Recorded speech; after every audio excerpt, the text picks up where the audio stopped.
नमस्कार। आज हम एक ऐसे सफर पर निकलते हैं जो हमें आज की भागदौड़ भरी जिंदगी से निकालकर मन की शांति की ओर ले जाएगा। हम बात करेंगे शांत अहंकार और अनासक्ति के बारे में। ये वो प्राचीन रहस्य हैं जो आज के दौर में भी उतने ही जरूरी हैं। क्या आपको भी कभी-कभी लगता है कि ये दुनिया, ये जिंदगी थोड़ी ज्यादा ही शोरगुल वाली हो गई है? एक अजीब सी दौड़ है, डेडलाइंस का तनाव है और हर कोई दूसरों से बेहतर दिखने की होड़ में लगा है।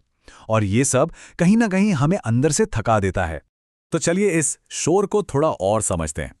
देखिए, आज की दुनिया में टेक्नोलॉजी ने हमें जोड़ा जरूर है, लेकिन साथ ही एक ऐसी रेस में भी धकेल दिया है जो कभी खत्म ही नहीं होती।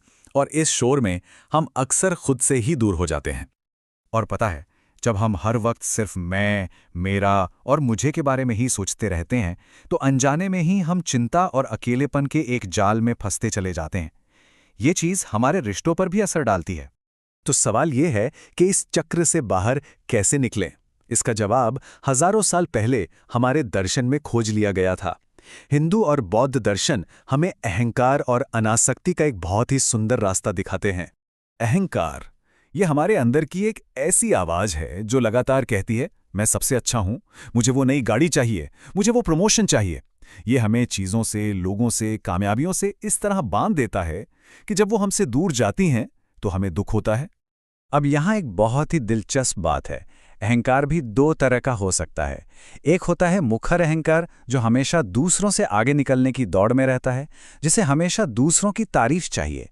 और दूसरा है शांत अहंकार, जो हमें सिखाता है कि असली खुशी बाहर से नहीं बल्कि अंदर से आती है। अच्छा, अनासक्ति का मतलब ये बिल्कुल नहीं है कि हमें किसी चीज की परवाह नहीं करनी। नहीं, इसका सीधा सा मतलब है कि हम अपना काम पूरी लगन से करें, पर उसके नतीजे से ना बंधें। इसे ऐसे समझिए जैसे एक किसान बीज बोता है, मेहनत करता है, लेकिन बारिश होगी या नहीं ये उसके हाथ में नहीं है। वो बस अपना कर्म करता है, फल की चिंता किए बिना। आइए अब इस शांत अहंकार की दुनिया में थोड़ा और गहराई से उतरते हैं। ये एक ऐसा कॉन्सेप्ट है जो हमें एक ज्यादा शांतिपूर्ण और मकसद भरी जिंदगी की चाबी दे सकता है। जरा एक ऐसे इंसान के बारे में सोचिए जो विनम्र है, जो दूसरों की मदद करने में खुशी महसूस करता है और जो जिंदगी की छोटी छोटी चीजों के लिए भी शुक्रगुजार है। यही है शांत अहंकार। उसका ध्यान इस पर नहीं है कि दुनिया उसके बारे में क्या सोचेगी, बल्कि इस पर है कि वो एक बेहतर इंसान कैसे बन सकता है। और ये समझना बहुत बहुत जरूरी है। शांत अहंकार का मतलब खुद को मिटाना बिल्कुल नहीं है। इसका मतलब है अपनी जरूरतों और दूसरों की जरूरतों के बीच एक सुंदर सा संतुलन बनाना। ये मैं और हम के बीच एक तालमेल है। तो ये सब सुनने में तो बहुत अच्छा लगता है ना?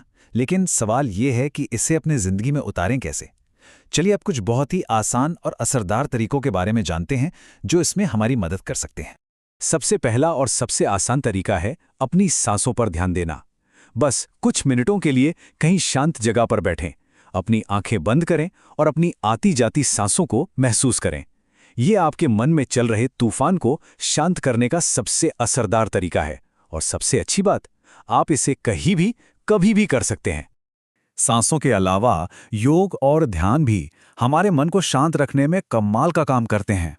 कभी कभी बस थोड़ी देर प्रकृति में टहलना, किसी की बिना किसी उम्मीद के मदद कर देना, या रात को सोने से पहले दिन की अच्छी बातों के लिए मन ही मन धन्यवाद देना, ये छोटी छोटी आदतें हमारी जिंदगी में बहुत बड़ा बदलाव ला सकती हैं।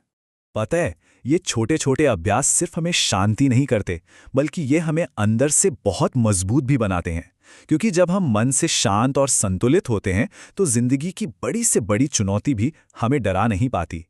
तो आखिर में इन सब का हमारी जिंदगी पर क्या असर होता है? चलिए देखते हैं कि शांत अहंकार और अनासक्ति हमारी जिंदगी में कौन से जादुई बदलाव ला सकते हैं।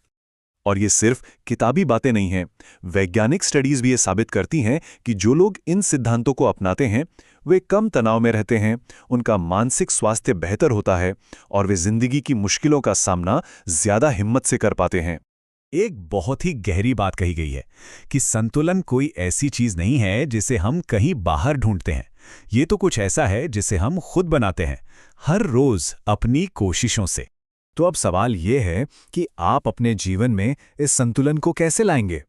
आज हमने जिन विचारों और तरीकों के बारे में बात की, वो सिर्फ एक शुरुआत है। असली यात्रा तो अब यहां से शुरू होती है। ये एक ऐसा सवाल है जिसका जवाब हम सभी को अपने अंदर ही खोजना है।